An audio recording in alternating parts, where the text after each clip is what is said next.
Shut up, fool!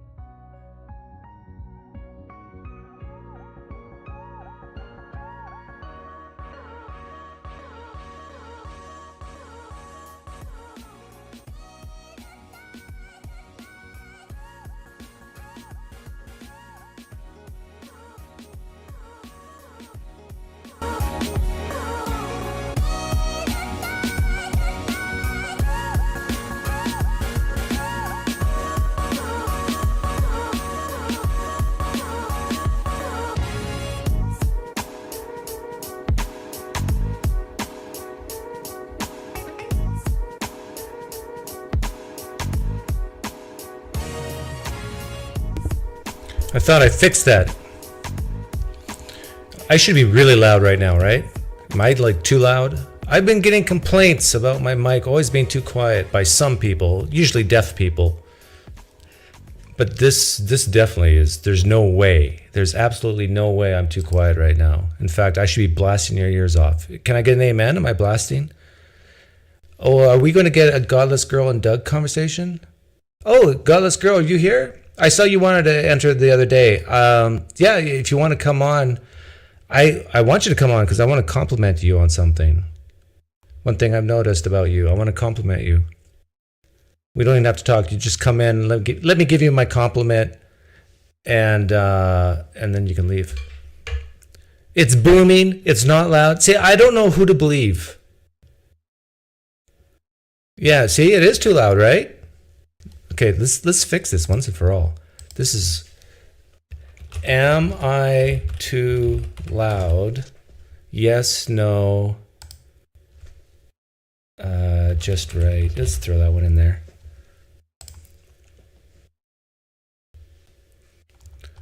Vote, because I don't believe any single one of you guys. Why don't you vote? Who was here first? Swift F, yes, 10,000 Pine Points too, because you are the best in the world. Moon Shoes, 5,000 Pine Points to you. You're the second best. And Alias Fake Name, hey everyone, 1,000 Pine Points to you. And BA Skeptic, it's very sad to see you here fourth, because he entered our poker tournaments this past week, and I forget how he did. How did you do, BA Skeptic?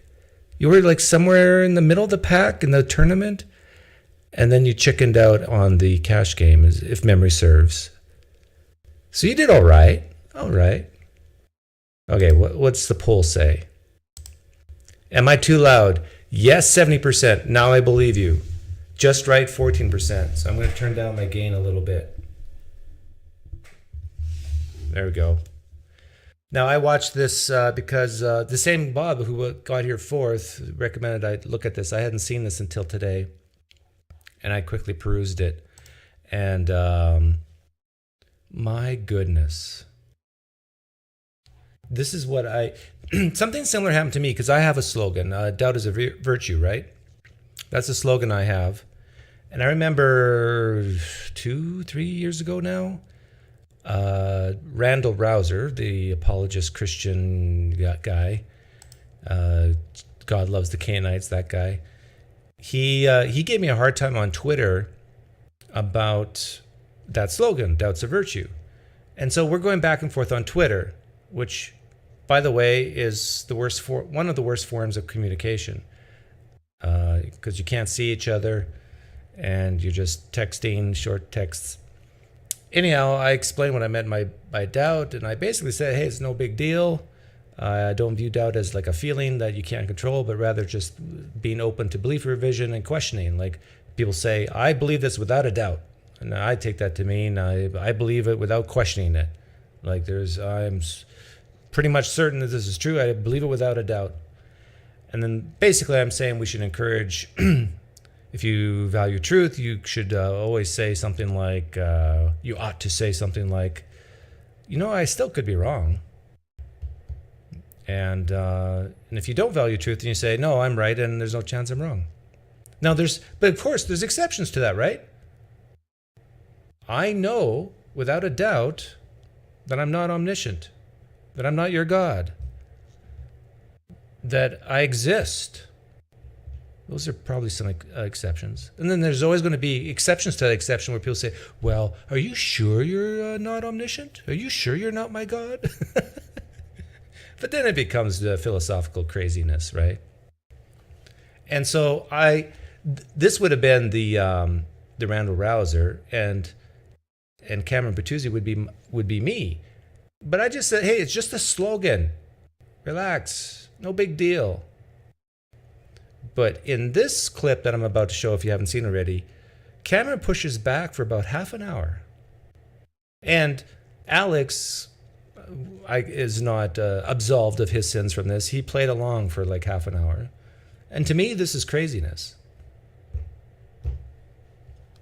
And it reminded me of this.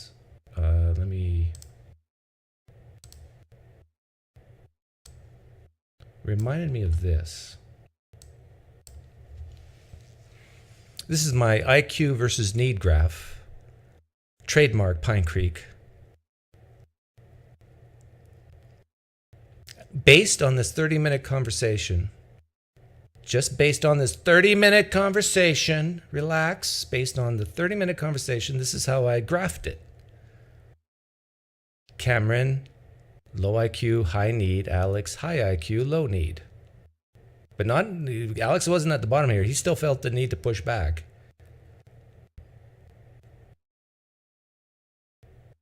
But, and here's a little piece of advice. If you're a low IQ person, and hey, some of my best friends are low IQ people, so I love them.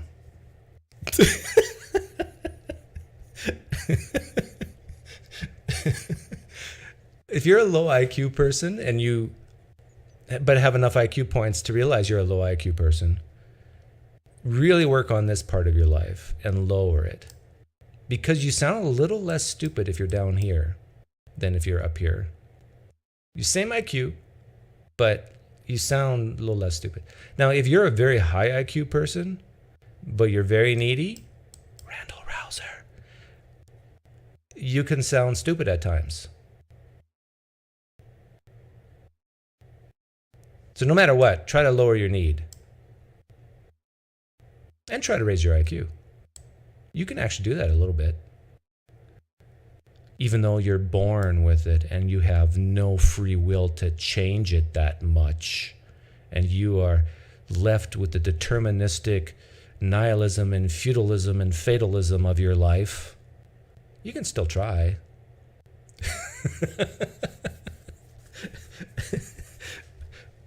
I got to say something else. Remember that Captain Dadbod? No, Captain Deadpool? No, Captain... whatever his name is. I teased him about how he looked. Isn't it obvious when I'm joking, guys? Like, you see the smirks, right? Am I so Canadian that you don't get me? Now, not to say there's... I don't think there's kernels of truth in what I'm saying when I joke, but obviously, I'm just having a good time. I'm like the Joker. You know, you've seen, is it Dark Knight Rises? No, there's Dark Knight, Dark Knight Rises. What's the third one? Or am I missing one? Anyway, the one with the Joker. He says, I don't plan, I just do. That's my live streams. I'm not planning anything here. I'm just doing. And, you know, that's, of course... that can be very dangerous because then you make mistakes. But that's okay. You just ask for forgiveness later. I want to argue with PineCreek. I could probably guess what you want to argue about. Philosophy. I would love nothing more than for PineCreek and Captain Dadpool. That's his name, Dadpool. I want to say Deadpool or Dadbod to get connected. Why, Kessie? Do you think I'd like him and he'd like me? Maybe. Maybe he should come to my poker nights. Okay, why are we talking about this? We need to talk about this.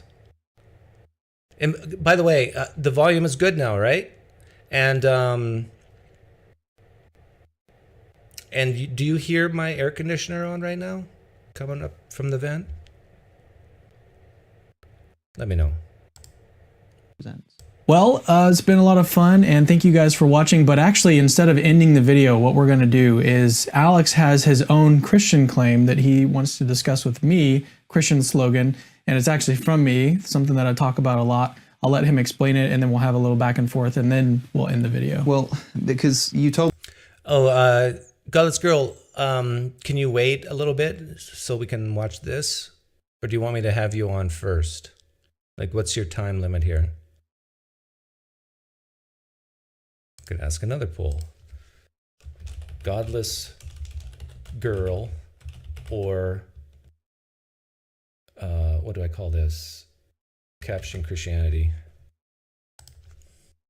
GC for godless, no, GG for godless girl, and CC. Hey, that's kind of fun. CC for caption Christianity. Well, she says she can wait, but it doesn't matter to me. I love presuppositionalism.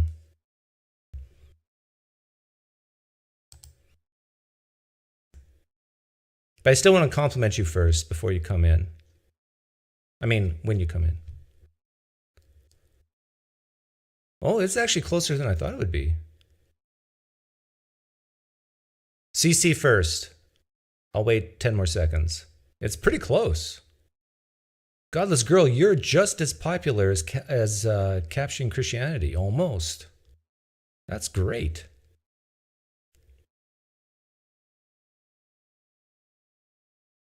I have only one goal with you, GodlessGirl, though. And I'll tell you what it is when you come on. And I don't care if everything else goes wrong, but I just wanted to accomplish one goal with you. You know, her curiosity right now is being piqued. She doesn't know what to think and what to do now because I'm a little different than a lot of other people she talks to. In other words, I don't care to win an argument. And you have a huge advantage when you stop caring. Man, 48-52. How many? 85 votes. Okay, GodlessGirl, you lost, so you have to wait half an hour. Bring us both in. Who's the other person you want me to bring in? Oh, you know the guy I critiqued on Capturing Christianity yesterday? His name was Andrew. He was the Universalist. He emailed me today, and he might come to poker nights. He didn't like what I said about him, but we're still, I think, potentially someday we could be friends. CC is boring. You're right, Travis. CC is a little boring. But I'll try to make it interesting. We probably won't watch the whole thing. I still want to watch a few minutes because I don't know. And we can maybe do a poll too, whether you guys think this is more low IQ or more neediness coming from Cameron on this topic. You told me that you wanted to throw these atheist slogans at me and see what I think of them. And you're right, it's been quite fun. I don't know if I've surprised you with which ones I agree with and which ones I don't agree with. But I hope I've explained everything well. But I know that you're a big fan of slogans. By the way, Christianity is true, and again, it's quite funny actually, because if somebody said, "What do you think of the claim, by the way, Christianity is true?" You'd be like, "Well, that's not an argument. That doesn't work, right?" Mm-hmm. If somebody were to kind of take that claim and be like, "This is such a terrible argument because it doesn't contain any argument. It doesn't it doesn't lean towards a conclusion. It's just a claim, and claims aren't evidence." Careful. You know, it would just misunderstand the reason why you have that claim. That's supposed to just condense something. Yeah. Well, the thing is, Alex is no dummy. He knows that this is about selling T-shirts and fitting words on a T-shirt, right? It's as simple as that. And you got a lot of 18 to 22-year-old young Christian males who, yes, Christianity is true, baby. Suck it. Like, that's the type of attitude they have. And so they just want to assert it loudly, strongly, boldly. I am woman, hear me roar type of attitude. This is like the hippie version of Christianity. Into a slogan. It's supposed to represent something much broader, right?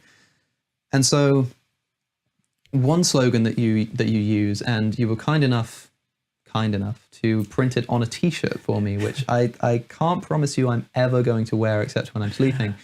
Promising him you won't wear it. But it's the claim, questions are not arguments. Now, you kind of came By up... the way, Christianity is true. I think would be great if, Cameron, you put in brackets underneath it, like the title of this live stream, by the way, Christianity is true, brackets, but maybe not. Oh, now there is a true and humble searcher of the truth who can make a t-shirt like that. You know, you're basically saying, I think Christianity is true, but maybe it's not. But if you're a presuppositional Calvinist, well then of course it's true because all other worldviews are absurd. Well, have you investigated every single worldview? What about the worldviews you're not even aware of? Or maybe there's going to be worldviews that we'll discover. I mean, how can you say all other worldviews are absurd? This is for preparation, Godless Girl. Are you taking notes? Maybe we won't go there. Did you come up with this slogan? Am I misremembering in the context of Hemant Meta? And I know you're an atheist. I don't remember when it first came up. Because I have a feeling, it might not have been you, but I saw a video of Hemant Meta making a video that was something like, 20 arguments or 20 questions for Christians. I can't remember how he framed it. But the idea was he was asking these questions, and I've done a video a bit like this, and it's a bit cringy. It was a long time. I don't like Alex for this reason. He actually talks too much. Like this 30-minute segment, I'm sure 20 minutes of it is Alex. Maybe even 25 of the 30. Now, don't get me wrong. People like listening to Alex. But I lean towards not liking it. Just because I think so much of what he says can be said so more efficiently. Time ago, but you're asking questions like, why would God do this? Or like, if Noah's Ark happened, then why did no one else notice the global flood? And the response comes, well, look, questions aren't arguments. How do we join the live call? I have a question about dealing with kids or family members. Oh, that sounds serious. Who ask questions about Christianity? Let me put the link up now, I guess. You just click a link called whereby/PineCreek. And that should get you in. Is that right? Yeah, I spelled that right? How do you spell PineCreek? Arguments. These aren't arguments against the existence of God. These are just questions which have answers. But the reason why I think I'd want to press you on that is based on what I've just said about the fact that the claim that's being made is often actually just supposed to represent a thought. And I think the same thing happens with the question. Sure, if somebody asks a question, if somebody says, well, if there is a good God, why would he bring us about through a system of natural selection that requires suffering? That's a question. Is it an argument? Not technically, as in it doesn't take argumentative form. It's not a... Yeah, this is important. Not technically, not like premise, conclusion. But it's still an argument. It's an argument against God, the argument against pain, evil, suffering, death, an argument against certain interpretations of Scripture. Now, I am guilty of this too. I will mostly ask questions, but some of the time, I will admit, my questions are pointed. Actually, maybe even half the time, maybe even 80% of the time. My questions are pointed. They have a point. They're making an argument. They have a motive even to cause you to doubt, to question. But sometimes I just ask questions to figure out, okay, well, I can guess the answer, but I really don't know the answer. What's the answer? Syllogism, but clearly the question I'm asking there is a euphemism for the argument against God from suffering, or it's to realize, understand this. Yeah, he's still talking. I want people to think logically. I want people to think about like what acts would. I think this is where Cameron could have just ended everything. This is what I mean by questions. Well, the question isn't technically an argument, but it represents an argument, surely, and you can understand this. That it represents an argument. See, that I just don't know that it always would. I think it depends on the person. It depends on the context. My point of the slogan is simply I want people to think logically. I want people to think about like what actually follows from the things that you're saying. So even when you want to say that you're like developing an... Stephen says, say something humorous about Cameron's outfit. Stephen Burdes. Women wear outfits. Men wear gear. And what Cameron's wearing right now is not gear. So really, there's nothing I can say against his shirt, because really if I do, I'm offending his wife who bought it for him. An argument from this, or that like this question that you're asking could be put into an argument form. I still want to know, like, well, what are the steps in that argument? I want to make sure that that argument that you do want to put forward is logically valid. And so that's kind of like the idea behind questions are not arguments, is I want people to think logically. I want the steps to actually logically follow. And it's not like I'm trying to avoid it either. I think that part of it is that questions can kind of trip us up, and they make us like, they also can make us make logical leaps. So like you might think, oh man, I don't know the answer to this question. Maybe I should think that God doesn't exist. Okay, but that doesn't logically follow. Like especially if you like haven't put it into logical form yet. Well, it can't logically follow from a question, of yeah, course. Yeah, yeah. But you know, and Alex could have just said, yeah, I get what you're saying. You just want people to think about what they're saying more. That's it. Done, right? But no, they go on for a long time. But there's one big mistake he made here, Cameron. And if you're asked, then you can explain and say that, look, here's the structure of why I'm asking this. Actually, you know what? I should wear a hat backwards. I don't have a ball cap in here, though. Oh, rats. Question, if it came to that. So I don't know. I don't see the big deal. look at what's happening here. This is the problem with sloganization, is that the very thing that we're debating here is kind of whether questions are arguments, and I'm saying, well, questions can be representative of something a bit more specific and deeper. And in order to like object to this or just well, see, I don't even think they're representative. I think that they can be accompanied by. They're not like a question doesn't represent an argument. I think in the context I just provided, it does represent an argument. I think that's the reason. If you look at like. Well, it's not identical, so how can it... Yeah, and the context I think he mentioned was, you hear this all the time. I think, Atheist says this, I think the disciples and Paul lied. And then the Christian says, but why would they be willing to die for that lie? That doesn't make sense. What's more likely, right?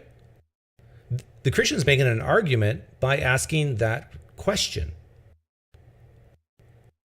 The argument is people typically don't die for something they know is a lie. The disciples died willingly.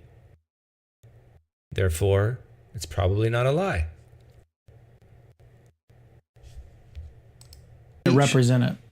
All speech is a tool for people to convey a thought that's in their head into another person's head. And so in my head is the argument that the disciples would not die for their beliefs if they were making it up.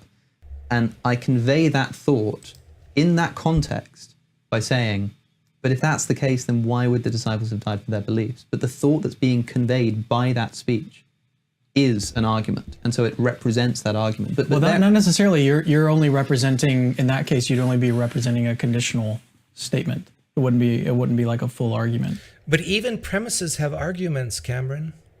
You can have premise, conclusion, and then within the premise, you could argue for that premise with a premise, conclusion, and that conclusion is that premise. This is why guys like Oppie says, I think rightly so, that after a while this just becomes like nuts. He doesn't say it that way. But it does come down to, as GodlessGirl will show us, our presuppositions, how we view the world, our default position. Like my default position is no gods exist until there's ample evidence, sufficient evidence to say otherwise. Now, many Christians would say the opposite. No, the default position is God exists, and until you prove he doesn't, I'm going to keep believing. So a lot of these arguments, these premises, if we believe them or not, is based on how we see the world, our default positions. When you take into consider the background knowledge, it would express the syllogism, because we've already established that the disciples, you might have established that it's a fact that the disciples died for their beliefs. It's clearly all language is just representative. All language does this, and questions are no different. Now, the strange irony is that in order to argue about this, in order to try and defend your position, you just went on this long explanation of, well, when I say questions are not arguments, what I really mean is questions are not necessarily arguments, or questions aren't always arguments, or questions are sometimes, accompanied by arguments. In other words, the very fact that you need to qualify the slogan that you've just given shows that sometimes we take what are actually... Yeah, but there, I don't know where it was, and I should have time-stamped it, but there was one point where Cameron says, I can't see how questions can be representative of arguments because they're not identical to arguments. And to me, I just thought, oh man, that's probably one of the stupidest things you could say.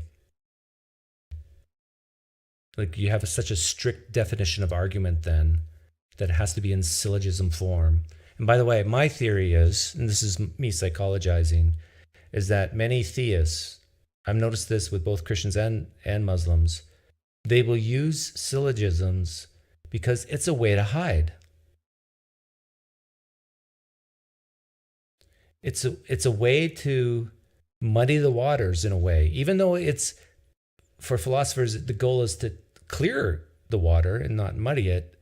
It's a way to like talk about things for hours and hours, and then you even forget about what really you're talking about.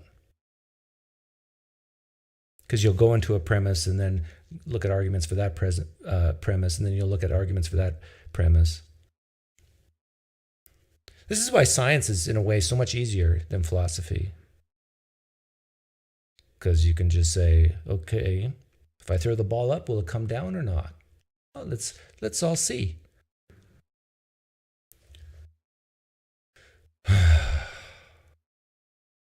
And even in that email I got this morning from Andrew, who I critiqued yesterday, I sensed some of the same things that I sensed from Cameron. This desire to say, I've read such and such, I know such and such. This defensiveness.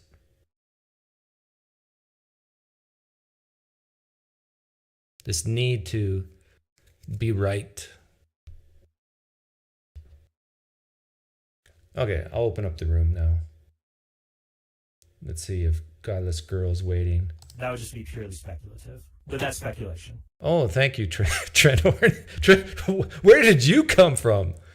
Oh, my goodness.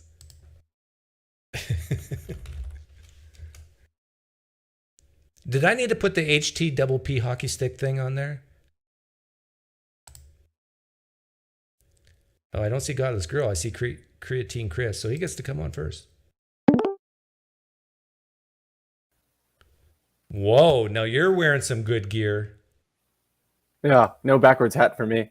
No millennial gear. I don't care if you... I'm showing you, man. You look too good to hide. I look like a Christian, that's why. No, you look like a Mormon. Well, I guess Mormons are Christian. Oh. Are you a Mormon? No. Okay. No.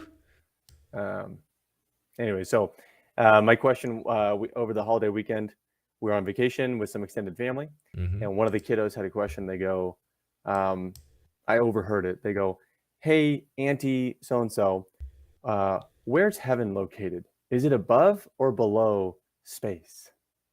And I'm sitting over there trying to mind my own business, and then in my head, I'm like, okay, do I approach this child? Do I influence this child later and send their, do I send their soul to hell then, or what do I do?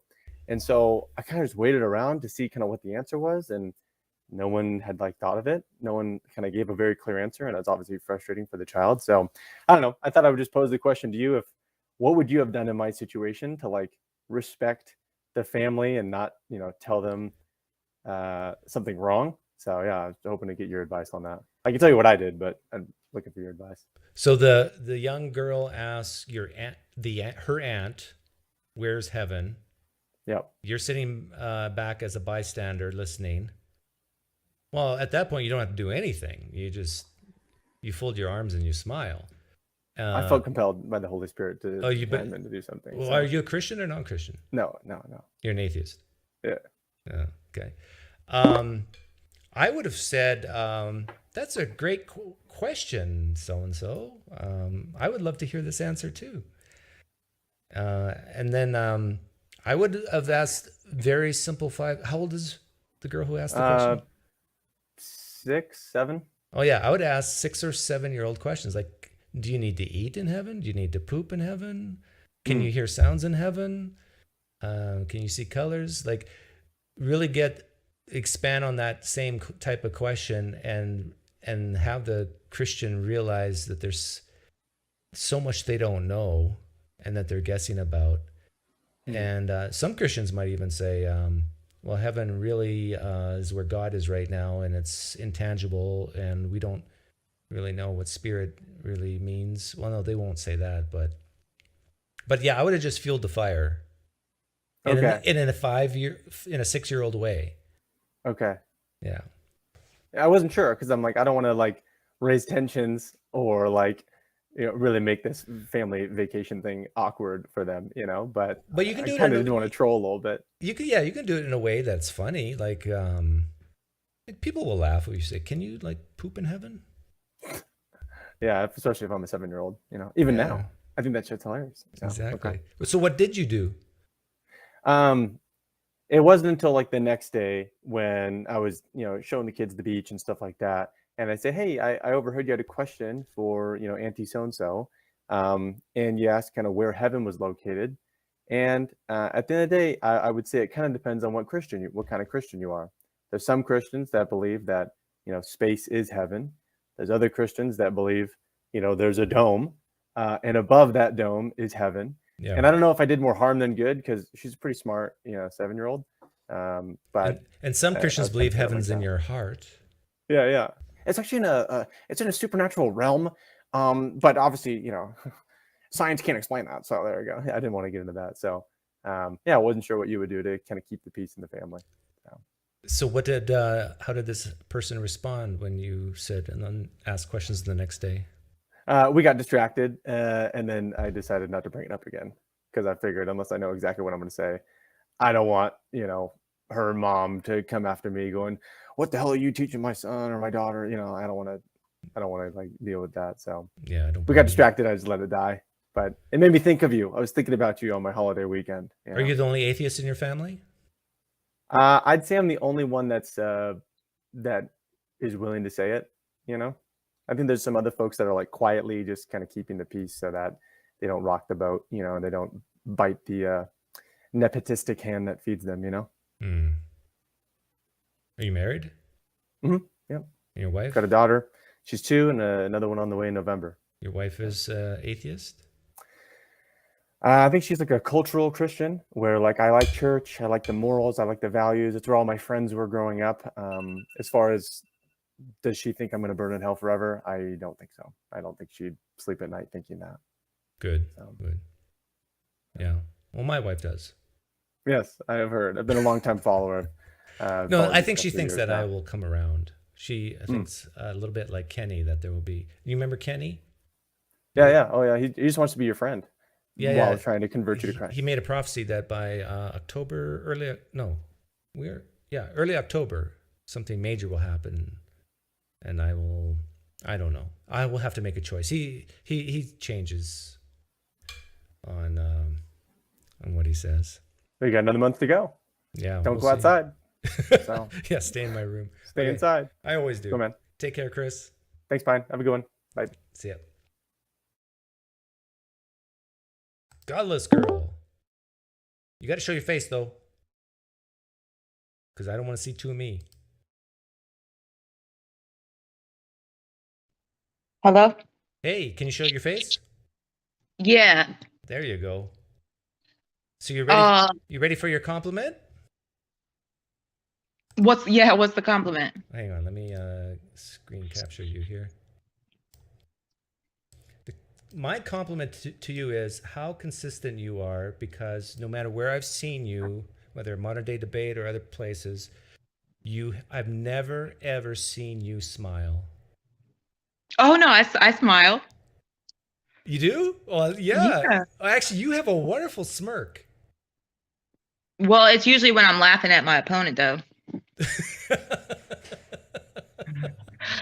I hear about you a lot, but I haven't really watched any of your content besides the Darth Dawkins, which was a really long time ago, and I don't even remember what I thought about it. Oh. So in other words, you don't care about me.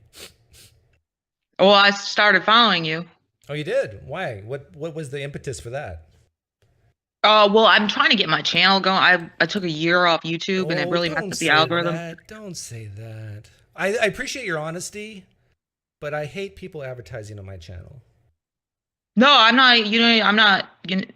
No, I'm just telling you my motive is I was like searching for other atheist YouTubers.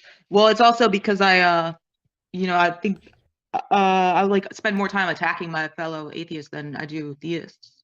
Why do you think that is? I do too, kind of. I kind of like that. But why do you think you do that? Well, I used to be one of those stupid, arrogant, proselytizing, angry, anti-theist atheists. Yeah.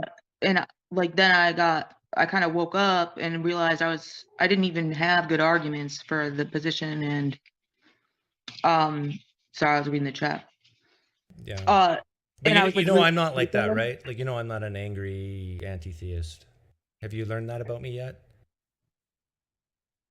And I've only seen your stuff I've only been watching for like a week. Yeah. Well, I'll just let you know I'm not that way. In fact, just very recently, I told a Christian to stay a Christian. If that helps you get through the day.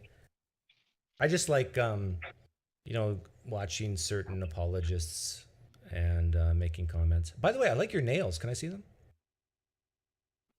Like a little higher. Is that black or dark purple? Dark purple. Oh yeah, very nice. So how did your debate with Dark? I know it was a long time ago, but you think you won? Oh, I don't care about winning or losing. Oh, well, we're not alike in that regard at all. Yeah, no, I'm very different. Like, maybe it's just because I'm an old fart, but yeah, from what I remember is my goal was just to talk about Jesus and not philosophy, because I enjoy talking about putting pebbles in people's shoes about, the Bible and who is Jesus and consistency with that, rather than talking about what's our presuppositions. Does that make sense? Yeah, but so you don't like to debate? No, not really. Oh. I'm not like Tom Jump or yeah, I think just having fun conversations, and I don't mind if people take jabs at me, and I like taking jabs at people. I don't mind that sort of playful banter. But I think, like, if you're going to have a debate, don't tell Tom Jump I said this, but I think you got to get the degrees under your belt. You got to have some street cred of doing research for many years and writing papers. Like, let's let the professionals debate, and then we watch them. Like, if you and I were I don't know. I talk to people with degrees and they're pretty fucking stupid. Well, yes, you're right. They can be stupid in other areas of their life, but if you talk about a PhD person about their dissertation, 90% of the time they're not going to sound stupid, because that's what they spent 6 years of their life doing. And the thing is, with PhDs, they're so focused on one area in the world that they tend to be stupid in other areas of the world, right? When you learn a lot of philosophy, though, you can like defeat people in their own fields. Yeah, that could be true, but and for you, I think it sounds like you get a dopamine rush from that, right? That makes you feel good. It's entertaining. I wouldn't say a dopamine rush. Because I kind of like, I kind of get this sense of euphoria over me when I ask a question of a theist that they haven't thought of before. And it really makes them pause and think. And they do, many times people just blurt out something, but you actually can count on your hand, like 1, 2, how many seconds they pause to actually think about it. And that just makes me feel really good inside. Yeah, well, I've actually recently, I've calmed down a lot recently. So I'm actually recently just like curious, like asking him questions such as, "What do you think heaven is like?" Like not debating them, but just Yeah. getting inside the psychology. Yeah, and that's with Chris. That's exactly what we were talking about. Oh, I'm usually very abrasive, though. I'm not being abrasive with you at all. I'm just having a calm discussion, which is unusual for me. Yeah, but you know why we're having a non-abrasive conversation right now? Why? Because I manipulated you How? by being nice. Oh no, that's people are nice to me all the time, and I'm just an asshole. No, but I'm sincerely being nice to you. Now, you might not believe me, but I honestly have nothing against you. And I do like your nails. I wasn't faking that. And when I asked you that question about you smiling, and then you gave me a smile, I immediately liked you, sincerely. Oh, thank you. So now Let's just have a. The problem here, though, now is going to be, it's going to be really tough for you to ask me questions about presuppositionalism now, right? No, we can have a calm discussion about it. So that's like what first separated me from the other atheists is I thought they had really poor responses to the presuppositionalists. And because of presuppositionalists, I've actually become like an epistemological nihilist. So I don't think anybody can know anything. I can Like understand knowledge that. being justified true belief. I can understand that in a way. I respect that. And I think they win like most of the debates they're in. But here's what I would say, sort of to push back a little bit against you is, it all depends. Like with philosophy, so much is steeped in definitions. And this is why, like when people talk about philosophy on live streams, you see the number count of people watching just go down unless it's heated. And like, if you want to get a lot of people watching, then you got to start the name calling and the interrupting and all that. But if you want to actually really get deep and talk and make progress, you're going to spend hours talking about definitions. What do you mean by knowledge? What do you mean by truth? And so when you say you don't think you can really know anything, in one sense, I agree with you, because I think you would have to be omniscient to say you have knowledge in that sense. But, and I'm sure you know this, but guys. Well, even an omniscient being, how would they justify their beliefs? Yeah, and that's another thing. What do you mean by justification? What counts? What doesn't count? Like if I just say, I got this feeling deep inside, does that count as justification? Most people would say no, but some people say yes. And it's like, well, what do you do at that point? Right? Well, I mean, it doesn't affect my position doesn't affect my day-to-day life at all. I just like talking about it, debating. Yeah, I agree with you. Like so much of this philosophical presuppositionalism doesn't affect our day-to-day life. And that's one thing I ask precepts a lot. Like when they say to me, I can't justify my intelligibility or my reasoning or whatever, and I'll say stuff like, I lost your picture, by the way. Oh, I'm sorry. I have to turn my cam off for a second. Okay. I'll say things like, but I can still go buy milk at the store, right? Whether I can justify the preconditions for intelligibility or logic or my reasoning, it doesn't change the fact that when I'm hungry, I can put food in my mouth. Yeah, but that's a claim. That's like a knowledge. Is that a knowledge claim? No, this is just describing an action that I observe. Like I can do these things. Right. So I'm agreeing with you that that so much of this doesn't have any practical value other than, like what you said, it's fun. Yeah, I've just taken up like debating apologetics as like a hobby, I guess. Yeah. And I think you're good at it, actually. I do think that... what have you seen of mine? I saw you on Modern Day Debate one time. And I saw you... I think someone recorded something on Discord one time. And weren't you... I was really drunk back in my Modern Day Debate days. I used to be drinking really bad. I don't drink anymore. Oh, really? Was it easy to stop? No. I struggled for years. Yeah. What made you want to stop? The consequences, like I had just gotten a DUI, my second DUI, didn't have a license, crashed my car. Oh, wow. Yeah. So what gets you up in the morning? Like what gives you hope, meaning, and purpose? Oh, well, I have a 5-month-old baby. Oh wow. With the realistic nihilist. Yeah, I don't know if you know who he is. No. Oh, maybe I Okay. do. He's like a Jack Angstrike minion. Do you know who Jack Angstrike is? These are names that I've heard of, but I can't picture their faces. Maybe they never show their faces. I don't know. Well, Jack is, yeah, isn't he a very angry guy? Yeah. So what are your followers? Is the majority of your audience atheists? Yeah, I would say 75% are atheists listening right now. Yeah. And how did you get to 16,000 subscribers? Any advice? To be honest, I don't know how, because I've never asked for subscribers except maybe once or twice in my life. But the way I started was I was part of a group called the Street Epistemologists group, and they were a fairly big group, and so I went from 0 to 1,000. I don't know, in the first few months pretty quickly, and that helped. But then it just takes time. And my advice is, the more you try to get big, the less, at least on camera, the least successful you'll be. In other words, you have to have almost a persona where you're not trying, that you're just good at what you do.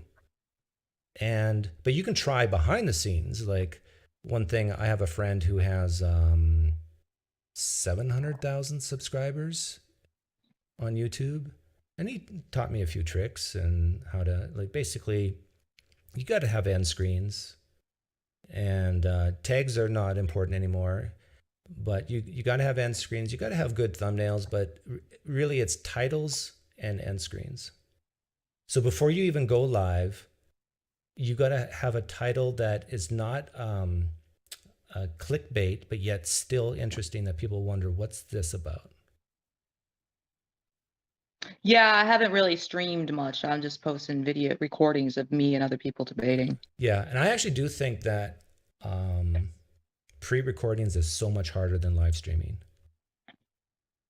But some people prefer it. Like I prefer just winging it and not spending time. But I don't know if you've done pre-recordings yet, but you'll notice the simplest sentences you can't get out, right? You just got to take after take after take. No, I don't. I just record myself talking to other people. Yeah. That works. Yeah. Yeah, I'm not a video creator really. Yeah.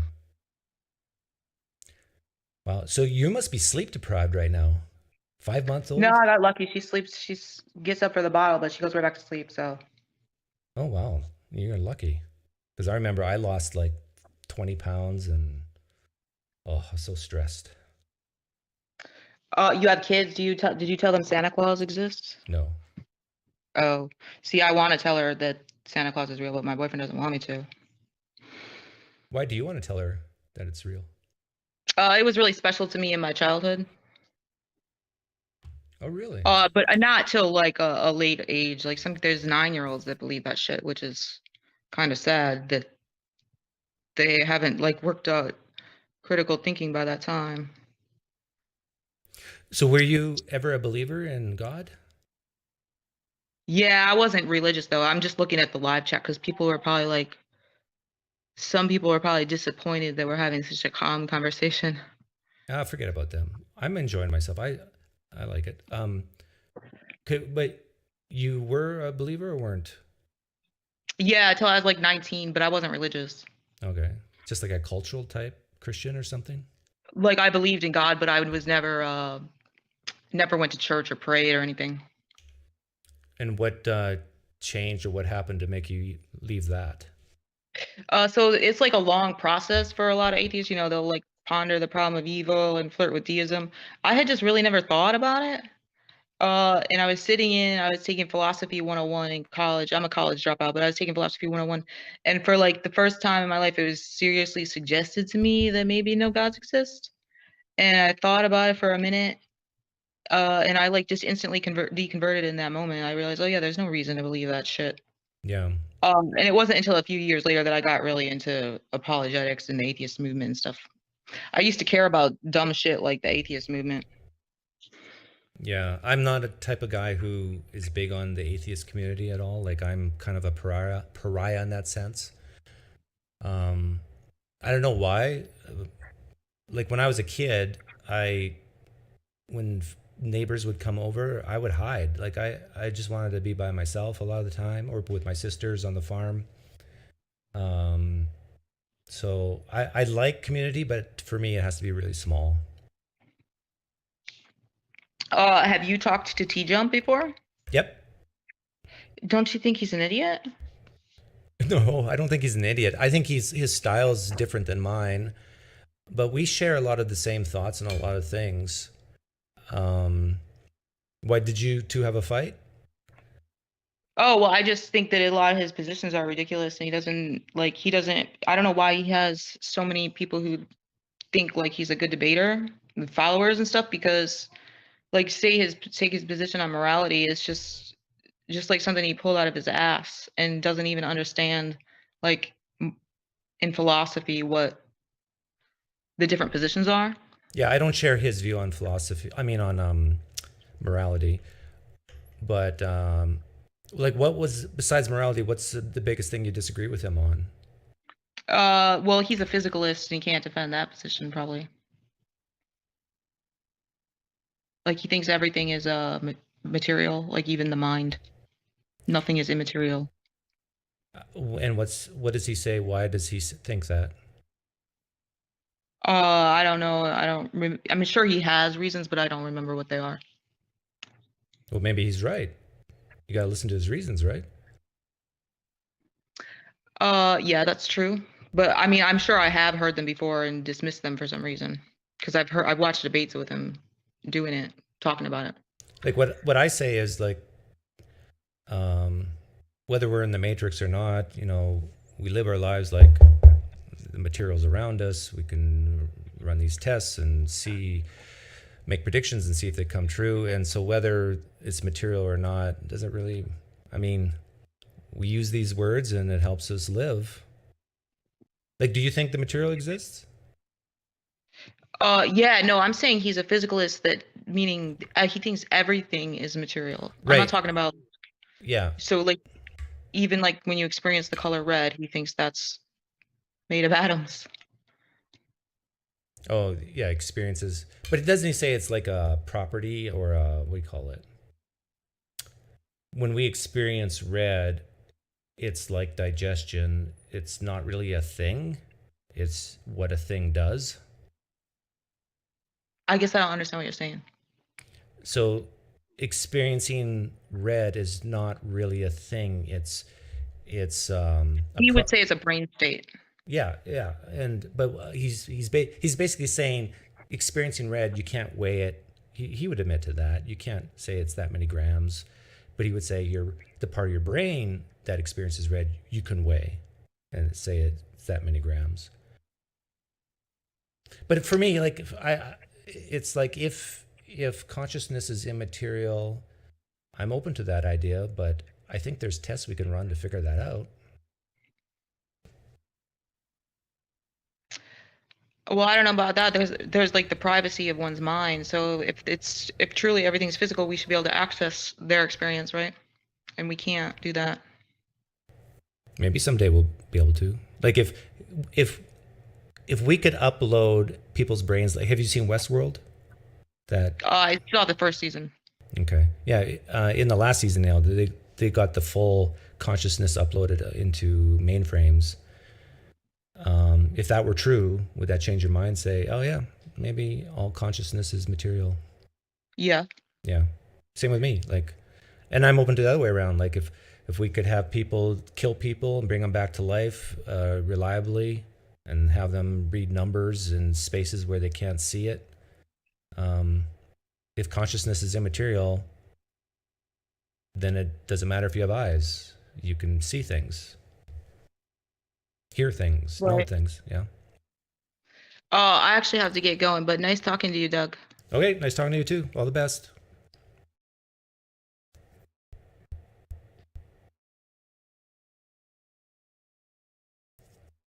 Spoilers. Season 4 has been done for a long time. Come on, you guys.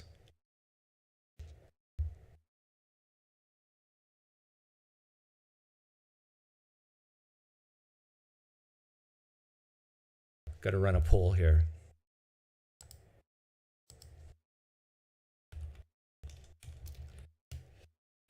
Was the conversation with GodlessGirl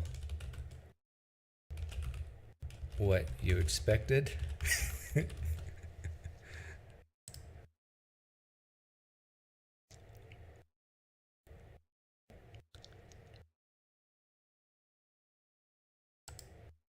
Doug is the GodlessGirl whisperer.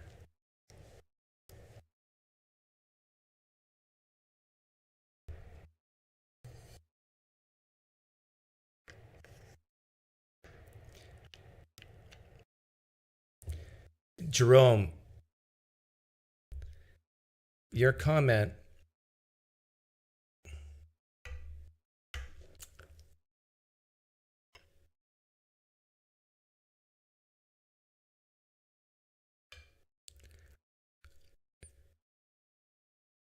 you can choose, maybe not freely, but you can choose how a conversation is going to go.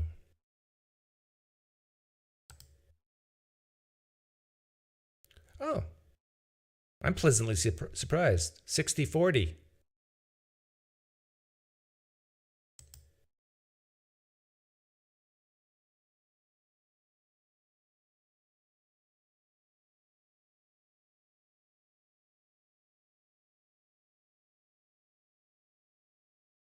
You had to tune out for a bit with that one? Why? If you have any idea who GodlessGirl is and have seen her stuff, just compare her stuff to our interaction today, and you'll see a world of difference.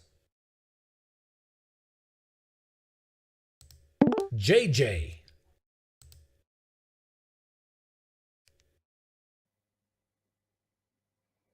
You're on, JJ. I haven't changed my profile, I see. Sorry. Oh, you're Fro. Yeah, I am Fro. I remember your voice. What's up, Fro? I wanted to talk to you about atheistic prayer. Atheistic yes. prayer? Yes. That's called meditation. Okay, if you say so. I have this idea. So for the longest time, my one foot inside of religion has been that I want to pray. I want to pray not only because it's a nice bow to like end my day, and not only because I find it releasing in the way I am having my day. For example, if I'm very depressed, it helps to pray. And you may maybe call it meditation, but I don't know if it's meditation. Okay, it's not meditation. And go ahead and pray. So what's your question to me? How do I pray when I don't believe in God? Well, that's easy. Just choose to believe in God. But I don't want to. You don't want to? Why not? No. Because I don't believe in him anymore. Yeah, you don't. So now you're stuck. Right? Yes. Yes. So here's what my advice is. You can try to unstuck yourself. So just try to believe, and if that doesn't work, just keep praying and pretend that he exists and he doesn't. That might work. Or just view your prayer as meditation, inward reflection. What do they call it? Some type of awareness. So what do you do when you get depressed and I don't know. Have you ever felt like you needed God? When I was younger, but not anymore. I feel like I need God. Yeah, and then you're stuck. Why do you need God? For what? It feels like maybe this sounds completely bonkers, but it feels like a very easy solution to a lot of problems. So you want your life to be easier? Yes. Fro, become stronger instead.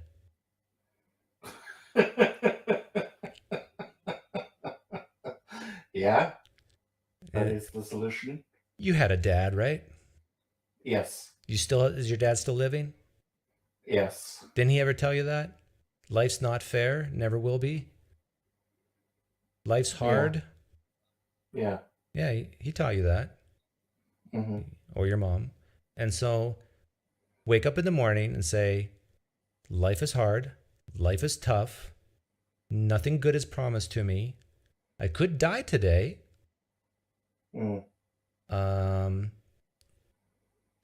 Have those expectations, and then when your day is ended, reflect on your day and think about all the bad things that could have happened to you that didn't. And you go, wow, that's pretty good. A lot of sadness and depression comes from false expectations in life. When people are sad, they're usually sad about other people disappointing them, things not going their way, their goals are blocked. If you have an expectation that I want to accomplish X, Y, and Z, and you don't accomplish any of them, you're going to be sad. But if you say, well, here's my goals, I'm going to try, but it very might well be that I will get nothing done today. Because life is not like that. Something will come up and an emergency or whatever, and then everything is shelved. You got to expect these things. And then your life will get better. I know some people view this as a pessimistic view of life. But the thing is, if it is, I'm still happier than most people. I truly believe I am, because I don't worry about these things. I have a very tight-knit circle of friends and people that I trust. One of my best friends tried to commit suicide the other day, and I was up praying for him, and it felt relieving in that way that I could like distress myself. It felt like I can unburden on myself. Not really because I believed that someone was listening, but it felt like, yeah, it was a good way to like please someone. Right, and that's a huge one, right? Like when someone you care about tries to commit suicide. Did you say try or succeeded? I tried. Yeah. Okay. When someone you care about tries to commit suicide, I can understand how bad that is. The thing is, I would propose that even if you believe God is real, talking with your other friends and supporting that one friend is way more effective than praying to God. Do you agree? Yeah. I guess maybe I have a too tight-knit circle of friends, so I'm not sure who I could tell. He's one of my very, very, very few friends. I have like I understand. Three friends. Another thing that people do is they journal instead of praying to God. You basically, in a sense, pray to yourself by journaling. I'm not a journaler, but my wife does that, and it helps her. Another way is exercise. You basically beat your body so badly in the gym that you're too tired to be sad. But I would strongly advise against drugs. I know a lot of people use drugs to get over the pain. But when you lose control of your mental faculties, then that's when other mistakes happen. Yeah. So stay sharp, get strong, live long. I don't know. I sound like Spock. Welcome to Star Trek. Does that help? It does help, Doc. Thank you so much. Okay. I appreciate you. All the best More to than you. will know. And you can play you. poker with me. I Wednesdays know. I at should. 5. I should. Sundays at 5. You know, there's so much joy, peace, love, and hope you can gain for only $20 a night. Yeah. Yeah, no, sadly, I record my podcast on Wednesdays, but on Saturdays I should do it. Yeah. Well, email me if you're interested. Seriously, you'll have a good time. Okay, I will do that. I love losing money, so that's okay. Yeah, and I love making money, so it's a perfect fit. Perfect fit. Okay, thank you, Doc. Bye. We're meant for each other.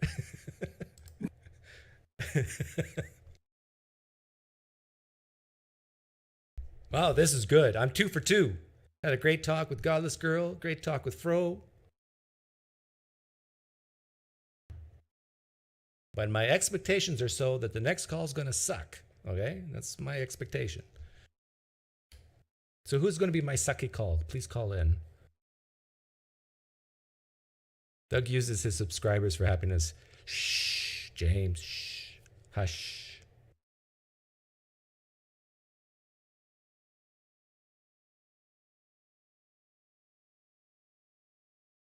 Examine Truth, why don't you come in? Don't be scared. John says, so no drugs, but gambling is okay. John, you think poker is gambling? It's not gambling if you know what you're doing and you don't lose.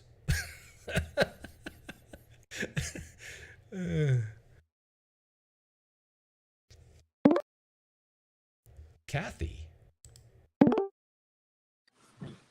Hi, Kathy. Hey, you probably don't remember me. It was a super long time ago I called, but since you said your next call was going to suck, I thought, well, I'll just call in and give him his wish. So No. Sorry, I'll stop moving. Yeah. I'm trying to remember you. What did we talk about? Okay. You did a survey that would determine if somebody was going to leave Christianity or not. And I was like the outlier. Yes, I remember you now. Now I have a theory about why that I was like an outlier in that test. That's why I called in. Okay, if memory serves, you were borderline Christian, right, or no? Well, when I called in, I thought I was still a Christian, but I didn't believe that Jesus rose from the grave. And then you informed me that I actually was no longer a Christian. So. And did you disagree with me at that time? No, I was stunned because I don't know. There's plenty of Christians that say they're still a Christian, but then honestly, the whole basis of Christianity is that he rose from the grave and is going to save us, So I realized that I was holding a false belief. So. Oh, okay. And you haven't changed since then? You're still non-Christian? I'm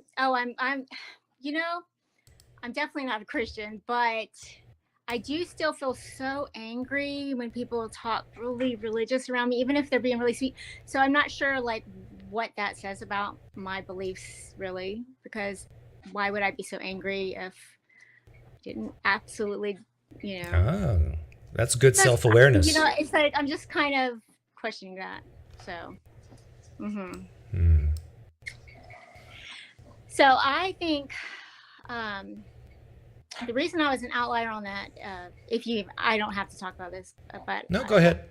Okay. I was watching a lot of things on like mind control and brainwashing, and obviously church is definitely brainwashing. I mean, even if it's a boring church like I went to, it's an emotionally elevated experience where you're afraid or happy, just all the emotions. So if you're constantly going from birth, you're getting reinforcement every week. But I had the shocking life event of my son being gay. It just shook me enough that it removed me from it, and I stepped back long enough that like a lot of that brainwashing was going away by the time I took your the little quiz thing. Oh, okay. That's what I think. Because I mean, honestly, I said I loved to be told what to do when I called in. I did. I hate to be told what to do. I hate it. And I hated it as a very young child. My parents said I was a horrible, rotten child that would not agree with them on anything. But it changed over the years until I wanted someone to always tell me what to do. And now I'm like, what? That's only because they had to convince me that's what I wanted. So that's why I have this theory now. So what gets you up in the morning? What gives you your hope, meaning, and purpose now that you're not a Christian? Well, I don't have that much. I'm 50, so I don't have much longer, really. Oh, come on. I mean, well, not necessarily. So I'm like, I gotta live it up. So what do you do for fun? Oh, I decided to go to college. I thought that'd be fun. Yeah. Did you ask me about that when you came on last time about going to college? No, I just didn't go because it was kind of discouraged, and you need to find. You went to college to find a husband, and so I found a husband outside of college. I had no reason to go. So. Did you find your husband in church? No, I was a little. But he did convert before we were married. So, but yeah, no, he wasn't. I guess I had a little bit of a rebellious spirit the whole time, just hidden in there. So. Did your husband leave Christianity too? He, he doesn't want to go to church. He definitely still prays, and he'll tell people he'll pray for them. And so, yeah, he doesn't agree with me. So that's okay. But you still believe in God though, right? Or no? I can't say I don't necessarily believe that any human has ever understood who God is if he exists. So that's where I am. So in other words, it almost doesn't matter whether he exists or not. No, because if he is a God, he would have the ultimate choice in the end what happens to us. So yeah, I can't do. And the God I believed in was like, not as good of a person as I was as a human. So that didn't work anymore. Yeah. So yeah. Well, you can just make up something in your mind what this God's like, and no. Like most people do. Yeah. Well, yes, that's really. That's a little hard for me still, but. Do you have anything you want to ask me that you've been dying to know? No, but I do want to make a comment.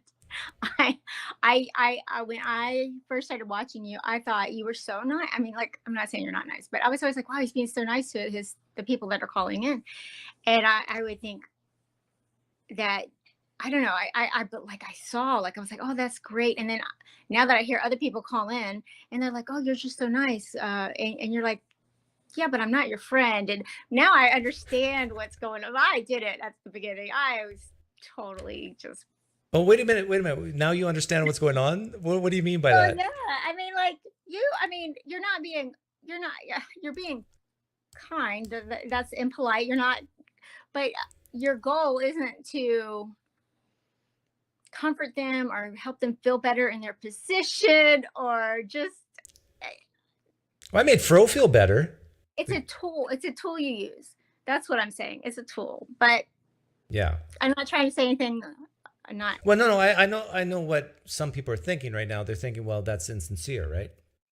Right, but it's not. I mean, right. It's a tool. It's making a choice of how a conversation will go, and I can make a choice to be really mean to someone, and I can make a choice to be really nice to someone. In the first case, if I choose to be really mean to someone, that doesn't mean I hate them. I barely know them. And likewise, if I choose to be nice, that doesn't mean they're my friend and buddy and I love them. No, they're a stranger to me. It's just that you make choices on how you want a conversation to go. Right. Yeah, exactly. So yep, that's it. I hope that wasn't a horrible call. No, I kept my expectations very low with you. You should. Last time I called in one other time and somebody said airhead in the comments. Well, really? And, Yeah, but a lot of people tried to defend me, and I commented back. I'm like, no, don't defend Who me. called you an airhead? I'll block them right Oh, now. I don't know. Was it John? Was it Paul Richards? I don't remember. It was a long time ago, probably a year and a half. But I've always been called airhead. You can call me airhead. I don't care. Is it because you're blonde? And I have a positive outlook on life no matter what. So, doesn't make me unintelligent. I know but whatever. Well, I am blonde, or was blonde. All my sisters were too, especially growing up. And so it's like, yeah. Yeah. But we were all stable smart.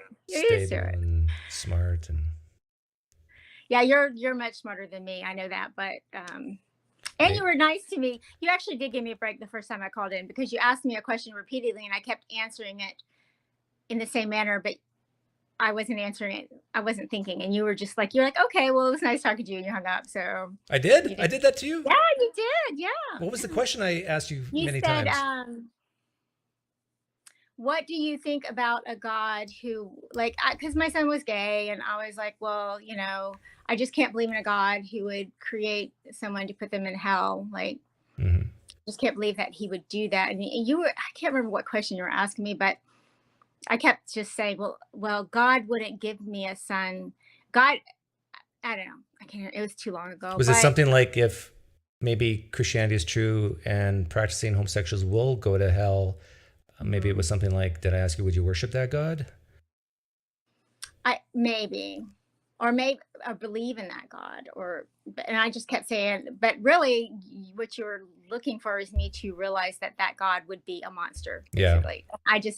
I didn't get it, and you let me off the hook. So I appreciate it. Yeah. Yesterday I critiqued a philosopher type guy, theologian type guy, who was asked the question, would you worship a God if eternal conscious torment were true? And he said, I don't know. But I really think that he's a universalist. So he finds the idea of eternal conscious torment repulsive already. And then when I hear him say, I don't know if I would worship a God if it were true, like, I don't understand how people can answer those ways, to say it's repulsive, yet I still might worship a God who would do that. Well, I do, at least the Muslims accept that their God could do that. And Christian Calvinists, a lot of Christians, conservatives, they accept it. That is true. But then I don't know why they have kids. Right.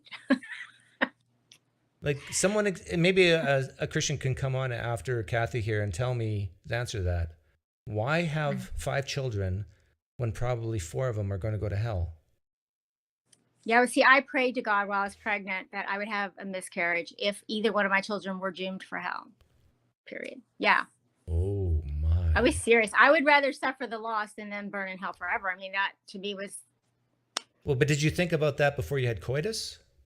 Unprotected? Well, I thought about it before we decided to have children. I mean, yeah, if I had accidentally gotten pregnant, that whatever.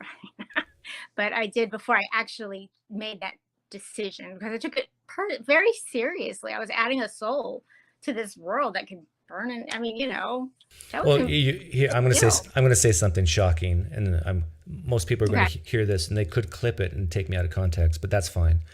I have prayed to God to kill many of my children. And what I mean by that is, both my kids are test tube babies.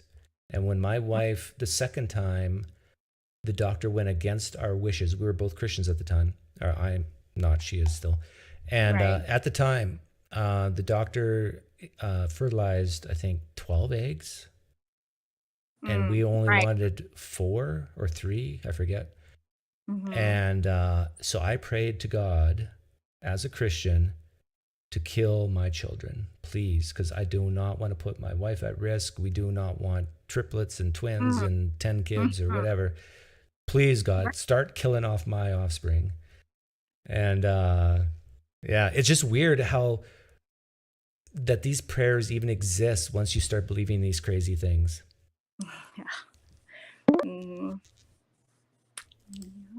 But anyhow, I'll let you go. I got a Muslim who wants to give me the gears. Oh, awesome. All right. Thanks for talking to me. See ya. Bye. Okay, I'm assuming it's a Muslim. Am I right? Sorry, I covered up the whereby link by putting the poll up. Can you hear me, Muhammad? I'm doing well, thanks. Can you hear me? I can hear you. Peace. How you doing? I already answered that question. All right. I'm just making sure, you know? Okay. All right. So I do have a question for you. And it's kind of a different from what you were talking with Kathy.